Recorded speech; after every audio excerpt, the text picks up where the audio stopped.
Hi friends, this is my second vlog. तो I am so excited और nervous टिके लगुच। तो फास्ट थिंग कि हैप्पी रिपब्लिक डे साधारणतंत्र दिवस अनेक अनेक शुभेच्छा और अभिनंदन। एबे तो आपण मैंने टैगलाइन रु जानी जाइथिबे कि वीडियो रे कौन अच्छी। तो मु कुआडे जाउची, मु गोटे जगह को जाउची। तो मु कुआडे जाउची जानिबा लागि वीडियो सहित रहिबाको पड़िबो। तो एबे तो मु बाहरी जाइए मुझे जीवी जगह को।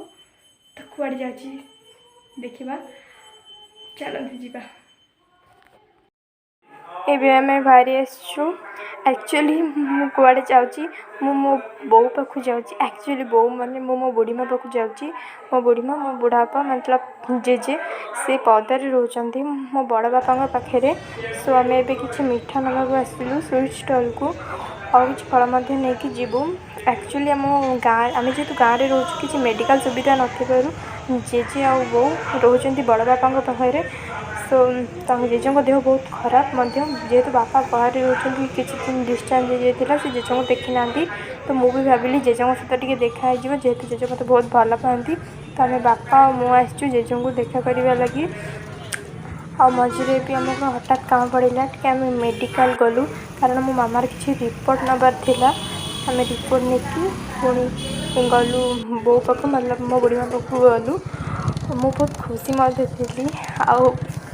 एबे आम चलतु जीवा घर भर को। मो बड़ बापा एक्चुअली मो बड़ बापा घर भड़ा नहीं रुहति कारण जेहेतु से पार्लर लेडीज कॉर्नर अच्छी से बाहर दुकानटा से घरे रही पारती से तो बाहर रुहति।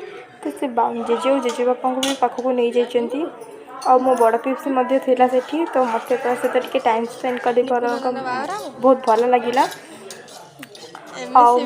मो मम्मी को सहित तो देखा पारानी मतलब मो बड़ बापा स्त्री जी कारण जेहेतु पार्लर से देते पार्लर टे व्यस्त थे। एक्चुअली गोटे रिसेप्शन पार्टी अटेंड कर सहित भेट हो पारानी तथापि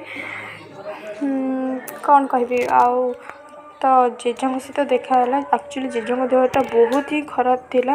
तो जेजे को देखी बहुत मन दुख है कारण जेजे आमको छोट बड़ जी स्नेह देते हुए तो आउ का जेजे ये दे नथिबे। जेजे आमको बहुत भल पाती। तो सी जो मत देखिकी कि कहले तो बहुत मन दुख है। एक्चुअली जेज बहुत ही देह खराब हो जाइए किसी कहले से किसी रेस्पॉन्ड कर। तो जदि वीडियोटी आपको भल लगी लाइक करेंगे शेयर करेंगे एंड कमेंट करेंगे केमिति वीडियो थी। जदि मोर किसी प्रथम वीडियो जदि किसी भी मिस्टेक थी तो क्षमा करदे सॉरी।